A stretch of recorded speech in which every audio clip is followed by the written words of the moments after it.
Olá pessoal, nossa terceira aula, estamos fazendo aqui Carlos Chagas, você viu que os textos são complicados, vou retomar agora os dois parágrafos que a gente fez na aula anterior e vamos continuar aqui, então vamos lá.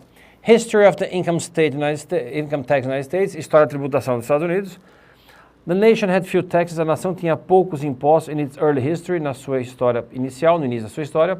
From 1791 to 1802, the United States government was supported by internal taxes on distilled spirits, carriages, refined sugar, tobacco and snuff, property sold at auction, corporate bonds and slaves. Então, a partir de 1791 até 1802, o governo americano era apoiado, financiado pelos impostos internos sobre bebidas destiladas, carruagens, carroças e assim similares, açúcar refinado, tabaco e rapé, propriedade vendida em leilão, títulos corporativos, ações e escravos. The high cost of the War of 1812 brought about the nation's first sales taxes on gold, silverware, jewelry and watches. O alto custo da Guerra de 1812 fez surgir os primeiros impostos sobre vendas da nação, né? sobre ouro, prataria, joias, ou seja, as mulheres, né? As joias e os relógios. Em 1817, em inglês primeiro, in 1817, however, Congress did away with all internal taxes, relying on tariffs on imported goods to provide sufficient funds for running the government. Em 1817, entretanto, o Congresso desfez-se de todos os impostos internos, baseando-se sobre as tarifas, né, dependendo de tarifas sobre bens importados para prover suficientes fundos para gerir o governo. In 1862, in order to support the Civil War effort, Congress enacted the nation's first income tax law. Em 1862, a fim de apoiar, sustentar, financiar o esforço da Guerra Civil, para financiar o esforço da Guerra Civil, o Congresso aprovou a primeira lei de imposto de renda da nação, ponto. It was a forerunner of our modern income tax in that it was based on the principles of graduated or progressive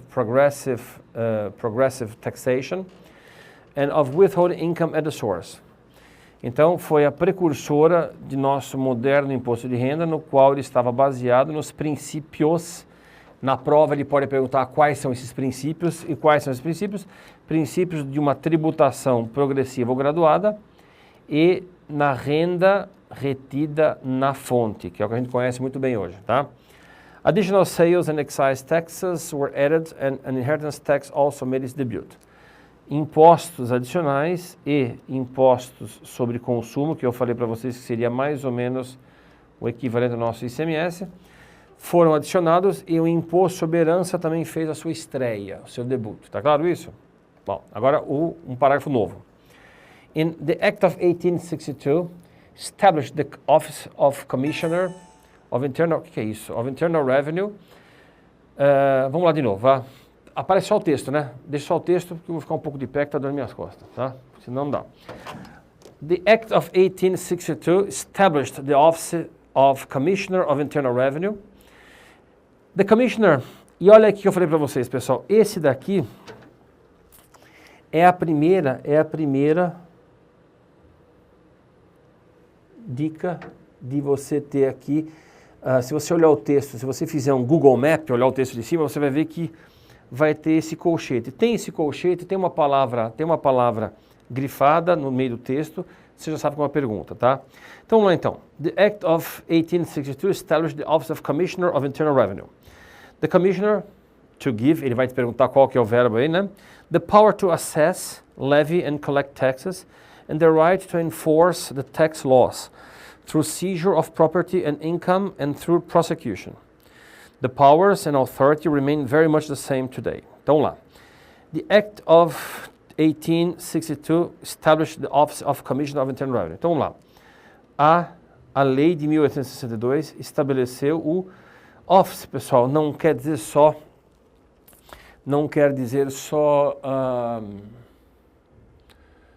escritório, quer dizer cargo também, cargo. Então, a lei de 1862 estabeleceu o cargo de Commissioner of Internal Revenue, de comissionário ou alguma coisa parecida of Internal Revenue. Na verdade, esse commissioner seria o agente fiscal, tá? Então, Commissioner of Internal Revenue, agente fiscal de rendas, como você deve ter visto que ele fez isso na pergunta. The Commissioner, to give the power. Então, o Commissioner, ele vai querer saber qual que é o verbo to give, depois nós vamos ver isso na pergunta. The power. Power pode ser poder, pode ser força.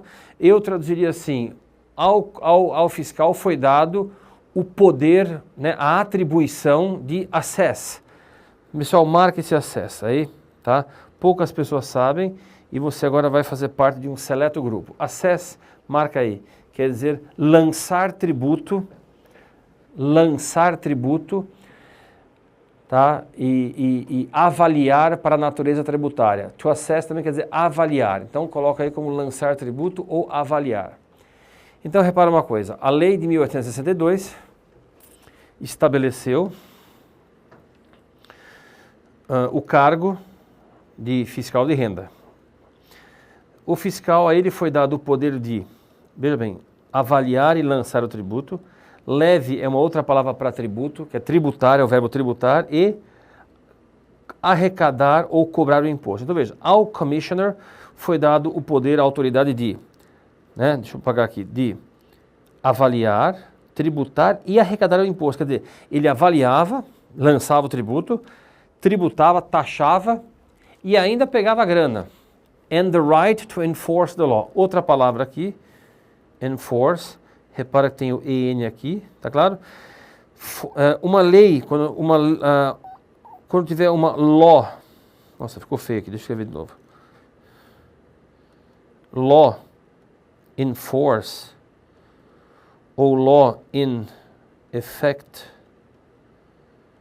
Eu já vi também law in operation.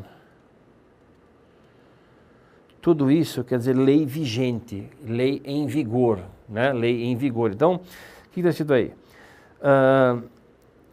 O commissioner, né, o fiscal de rendas, a ele foi dado o poder ou a atribuição de avaliar, lançar o tributo, tributar e arrecadar os tributos, e o direito de enforce, quer dizer aplicar, fazer entrar em vigência, aplicar as leis tributárias.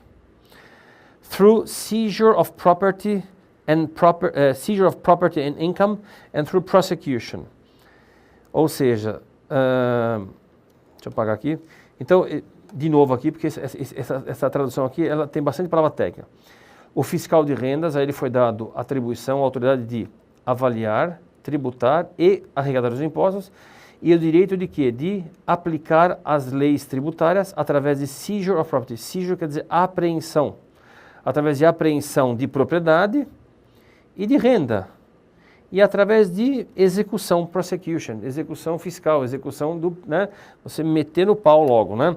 Então o cara era o cara que ele não só cobrava, né, como ele também, né, ia lá, mandava prender, mandava soltar. Então o cara era o cara, tá claro isso? Era mais do que, né? Muito bem, então the powers and authority remain very much the same today. Então, as autoridades, as atribuições e a autoridade permanecem muito parecidas com o de hoje. Very much the same today, uma expressão que você vai ter que aceitar, são muito parecidas com o de hoje. Está claro isso? Senhores, nós lemos 2 parágrafos da prova da aula anterior e lemos esse. O que eu quero que você faça quando você estiver estudando? Lembrando que na prova você não vai ter esse tempo para fazer várias e várias vezes. Então você vai ter que fazer o quê? Você vai ter que fazer isso em casa. Eu sei que você tem mais milhões de matérias para estudar, mas depois o prêmio é bom, né? Você vai estar lá no seu bem bom. Então eu quero que leia de novo. Vamos lá. The Act of 1862 established the Office of Commissioner of Internal Revenue. A lei de 1862 estabelecia o cargo de fiscal de rendas. The Commissioner to give the power to assess, levy and collect taxes, and the right to enforce the tax laws through seizure of property and income and through prosecution. Nossa, ficou horrível minha leitura, vamos lá.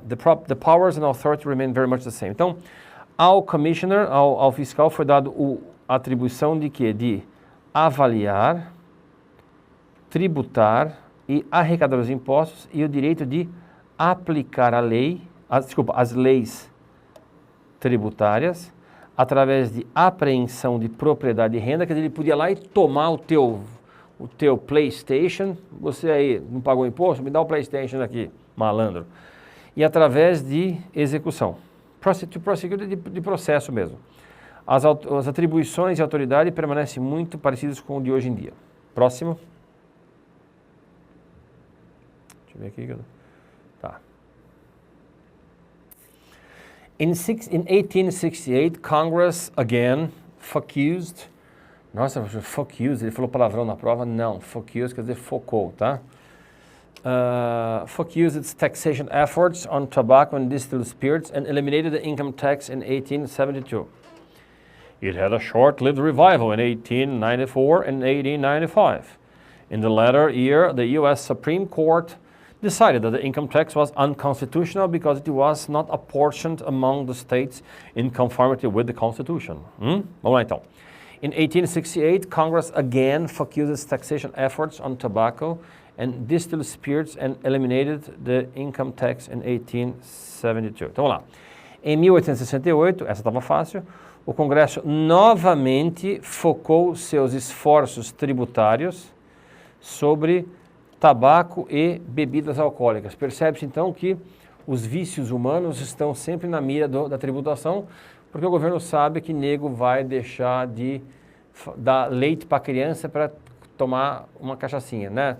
Vimos há pouco tempo, não sei que dia que você está vendo isso, nós estamos agora entre Natal e Ano Novo de 2012, no dia 16 de dezembro, muitos corintianos foram para Tóquio e nego deixou de sustentar a família, você sabe disso, né, Jorge?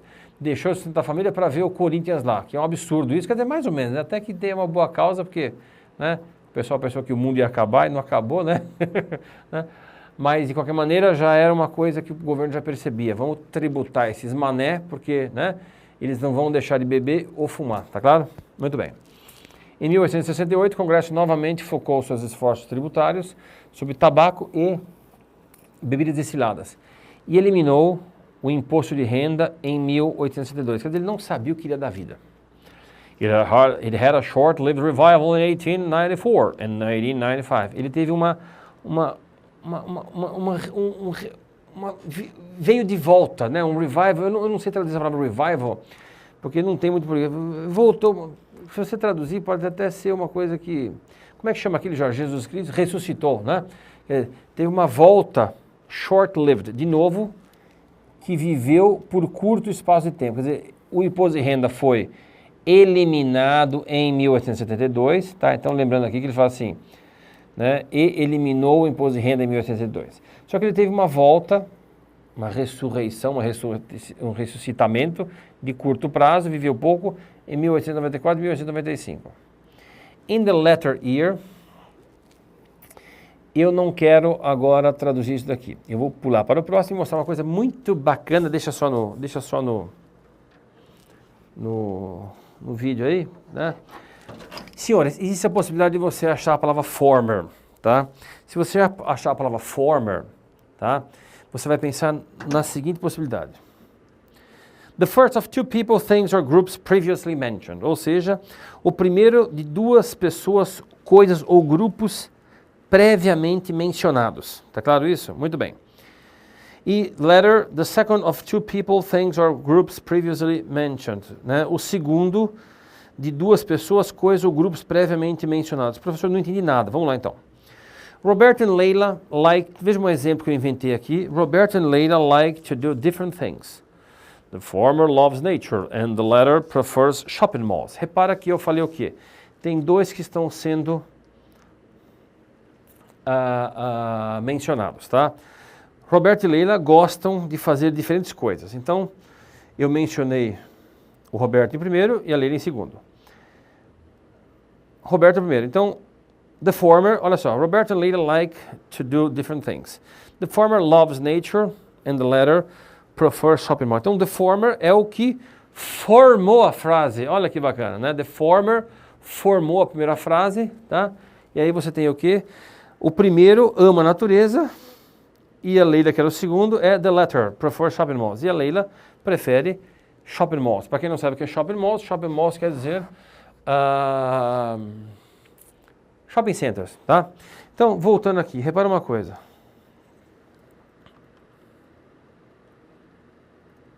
Espera aí que eu estou apertando o botão errado aqui. Tá, então olha só. Tenho duas frases, primeiro mencionado, segundo mencionado. O primeiro é o the former e o segundo é o the latter. Eu sempre costumo falar que the former, né? Vamos ver aqui. The former é o que formou a frase, né? E o the latter, né? Esse latter você tem a ideia que parece late, né? Não é a mesma coisa, tá? Late é atrasado, último, né? Então, pense que foi o último que foi mencionado nesses dois, que você tem dois aqui. Esse foi o último mencionado. Tá claro isso? Então, esse former quer dizer isso. A palavra former sozinha, pessoal, deixa eu aqui. Cores do tema, pera um pouquinho, caneta, aqui pode fazer um pouco mais grosso também, pode não? Não. Não. Onde é que não tem grossura não, né? Deixa eu não lembro. Bom, que seja. Não, que pode ser, vamos lá. Então você tem assim, Fernando Collor de Mello, former Brazilian president. Esse former quer dizer ex, anterior, tá? Então se tiver o former sozinho, quer dizer ex, anterior. Se tiver former e latter, que é o que o cara pergunta na prova aqui, é o primeiro ou o segundo. Tá claro isso? Sim ou não? Sim ou não, George? Sim? Mais alto? Sim. Para o pessoal descobrir que são pessoas que fazem o EVP, não é uma máquina. Pode voltar a mim agora, vamos lá. Vocês ficam escutando esse nheque da cadeira, pessoal, aqui, ficar sentado não é fácil, tá? Então, deixa eu só sair daqui, deixa eu só apagar esse negócio aqui. Pronto, muito bom. Estou começando a aprender. Chega no final do curso, a gente aprende, né? Rapidamente, então. Agora, olha o que o cara, na verdade, fez, né? Em 1868, o Congresso novamente focou seus esforços tributários sobre tabaco e bebidas destiladas e eliminou o imposto de renda em 1872. Teve uma volta de curto prazo, né? Deu uma respirada, uma vivida de curto prazo em 1894 e 1895. In the latter year, quer dizer, ele mencionou dois. In the latter year seria qual, então? 1895, que você vai ver que é uma resposta da pergunta lá, né? Então, em 1895, the US Supreme Court, a Corte Suprema, eu prefiro traduzir como Superior Tribunal Americano, decidiu que o imposto de renda era inconstitucional porque ele não era distribuído, não era dividido entre os estados em conformidade com a Constituição. Tá claro isso? Então, mais uma vez, você percebe que esse texto, apesar de ter sido para fiscal de renda, ele traz muita coisa jurídica. Senhores, espera um pouquinho, deixa eu ver porque eu apertei isso. Tá. Marca aí, tem algumas outras palavras que você não pode esquecer, porque por sinal elas vão cair na sua próxima prova, então você vai cair na sua próxima prova, você não pode esquecer. Existe o verbo to comply. To comply with e to obey. Esses dois querem dizer a mesma coisa, quer dizer obedecer. To comply with, inclusive você tem a palavra compliance, que existe um departamento no banco que é in compliance, para saber se está tudo nos conformes, está claro isso? Não pensa que é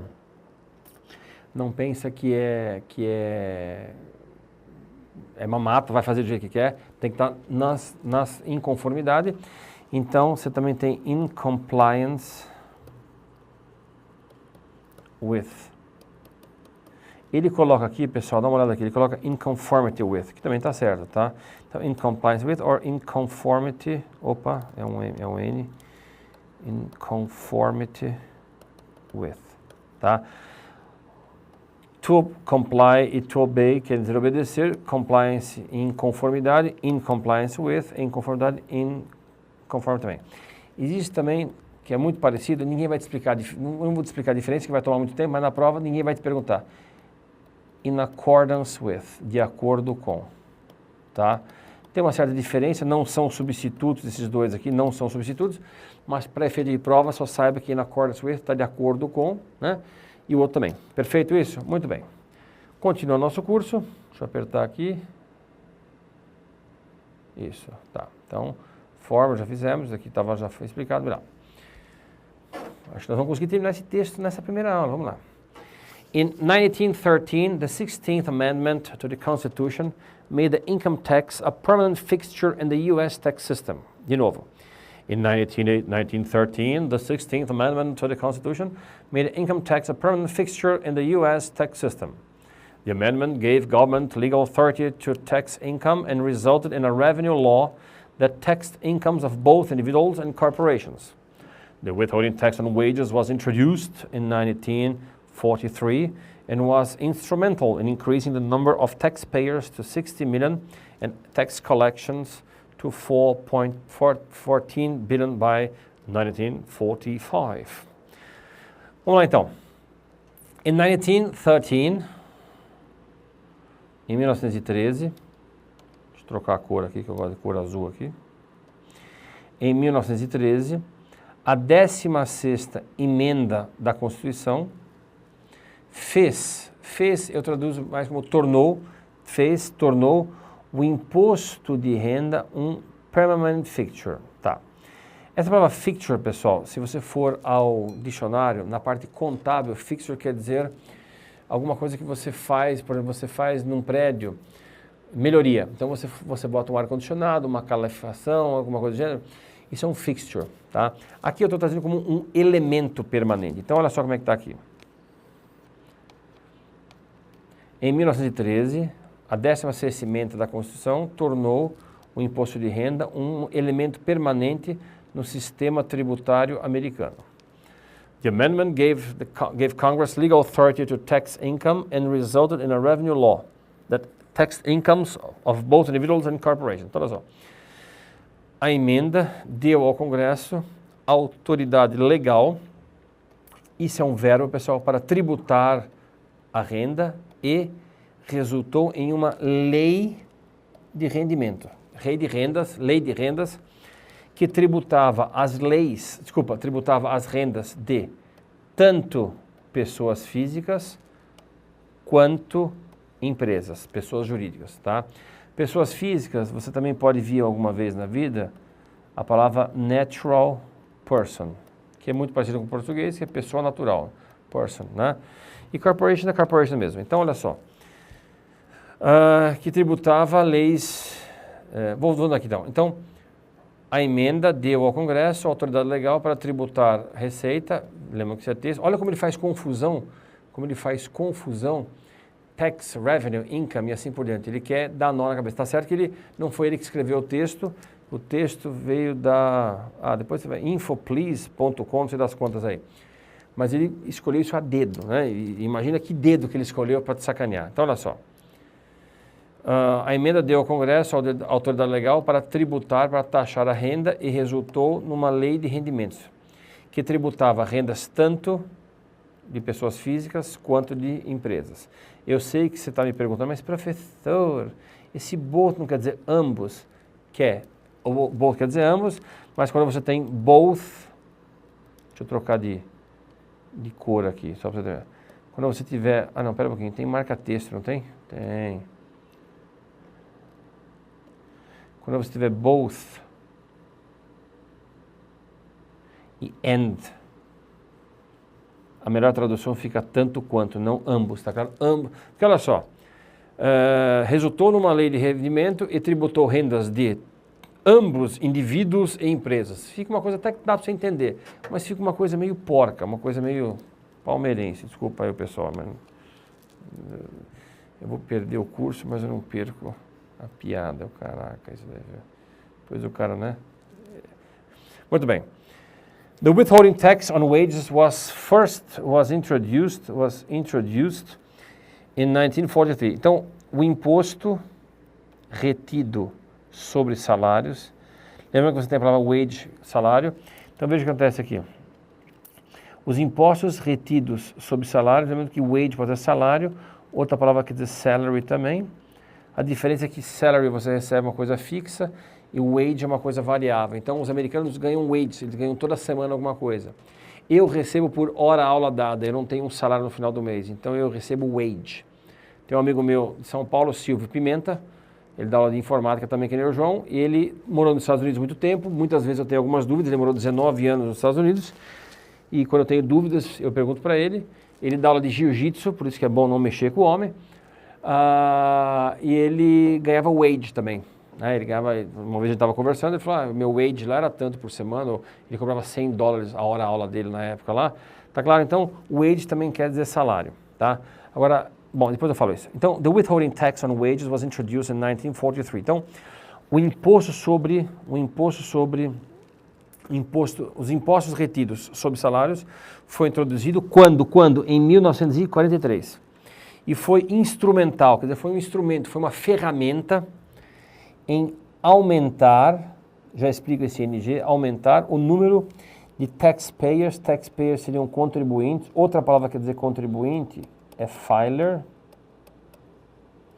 Então, e foi uma ferramenta para aumentar o número de contribuintes para 60 milhões e tax collections, que seria as arrecadações, para 43 bilhões até o ano 2003. Então, eu vou fazer de novo, para a gente fechar isso com chave de ouro.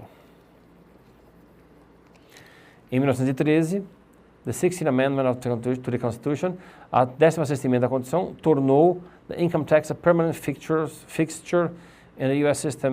tax system. Então, em 1913, a 16ª emenda da Constituição tornou o imposto de renda um fixture, um elemento permanente no sistema tributário americano. The amendment, a emenda, deu ao Congresso autoridade legal para tributar to tax income and resulted in a revenue law that taxed incomes of both individuals and corporations. E resultou em uma lei de rendimento que tributava receitas de tanto para pessoas físicas quanto de jurídicas. The withholding tax on wages was introduced in 1943 and was instrumental in increasing the number of taxpayers to 60 million and tax collections to 43 billion by 1945. Então, o imposto retido sobre os salários foi introduzido em 1943 e foi instrumental, foi uma ferramenta em aumentar o número de contribuintes para 60 milhões e as arrecadações para 43 bilhões em 1945. Então, aumentou para 60 milhões de contribuintes e 43 bilhões em 45. Só para ter uma ideia, na crise global de 2008 e 2009, a GM, a General Motors, que agora é chamada de Government Motors, né? A GM ganhou do governo 30 bilhões para se reestruturar, 30 bilhões. E na época de 1945, eles arrecadaram nos Estados Unidos inteiro, pelo que a gente lê aqui, 43 bilhões, quer dizer, né? E para terminar, que é uma palavra mágica, in 1981, Congress enacted the largest tax cut in U.S. history, approximately 750 billion over 6 years. The tax reduction, however, was partially offset by two tax acts in 1982 and 1984 that attempted to raise approximately 265 billion. Vamos lá então. In 1981, Congress enacted the largest tax cut in U.S. history approximately. Oh, meu Deus, de novo. In 1981, Congress enacted the largest tax cuts in the U.S. history, approximately 750 billion over 6 years. Então, em 1981, o Congresso, olha só, promulgou, sancionou, aprovou o maior corte tributário, o mais grande, entre aspas, né? O maior corte tributário na história americana.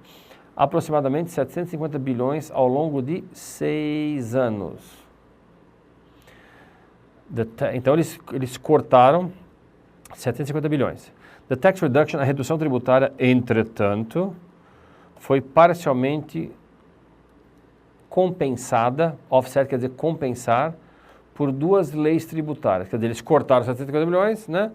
E depois compensaram com duas leis. Em 1987, 82 e 84, duas leis que tentaram aproximadamente, tentaram levantar, na verdade aqui quer dizer, tentaram arrecadar, tá? 265 bilhões de dólares, que é dinheiro para chuchu. É ou não é, Jorge? Hein?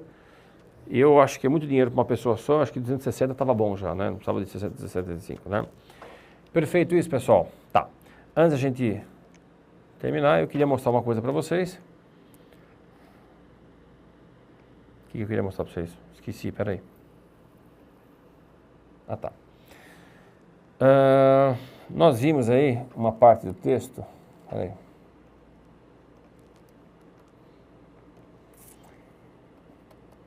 Increasing. Então, rapidamente, uma dica de gramática, tá? As pessoas conhecem o ing como ando, indo. Existe uma regra que quando você tem uma preposição mais um verbo, esse verbo tem que ir para o gerúndio. Então, vamos lá. Mas minha letra tá feia, hein? Meu Deus, Jesus. Deixa eu escrever melhor o negócio. Tá, vou apagar aqui então. Veja bem, então a regra é clara. Inventei essa frase agora. Se você tem uma preposição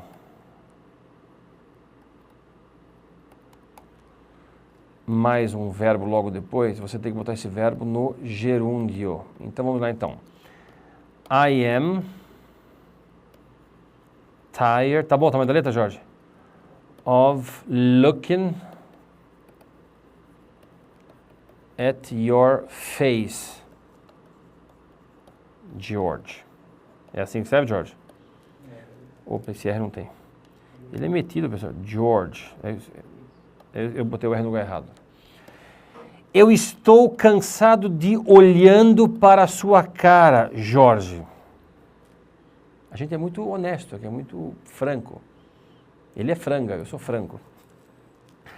Eu estou cansado de olhando para a sua cara. Ficou bom isso? Eu estou cansado de olhando.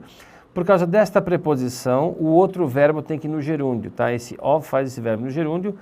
Porém, contudo, entretanto, todavia, however, nevertheless, você traduz como se fosse um infinitivo. Então, olha só. Eu estou cansado de olhar para a sua cara, George.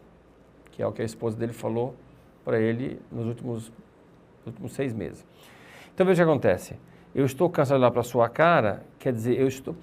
Sugestão na prova. Como eu sei que o ing vai ser a primeira coisa que vai vir na sua cabeça, é o ando, indo, ondo, você vai falar assim, eu estou cansado de olhando para a sua cara. Não deu certo. Então, você vai falar, eu estou cansado de olhar para a sua cara, tá? She is interested in learning English. She's interested in learning. Ela está interessada em aprendendo inglês ou em aprender inglês? Em aprender inglês. Porque tem essa preposição. Olha, o Jorge está dando um sorriso aqui. Piscou para mim aqui agora. É franga. Ela está interessada em aprender inglês. Está claro isso? Então, numa prova, você vai perceber que aqui, voltando aqui, ó. Olha só, agora não dá para... Tem esse... Deixa eu aqui botar marca texto. Tem esse in aqui, tá vendo? Tá vendo? Ah, e aí esse in faz isso aqui, ó. Tá claro isso? Nossa, professor, eu não sabia disso. Então, eu estou aqui, lembra da outra regra que eu dei um outro dia aí? Eu estou enlightening a sua vida. To enlighten eu estou iluminando a sua vida. Tá claro isso? Senhores, já deu 33 minutos, daqui a pouco você me bate. Terminamos o texto, a próxima aula nós vamos responder as questões e mostrar como é que você deveria ter feito antes de ler o texto. Um abraço, um beijo e ó...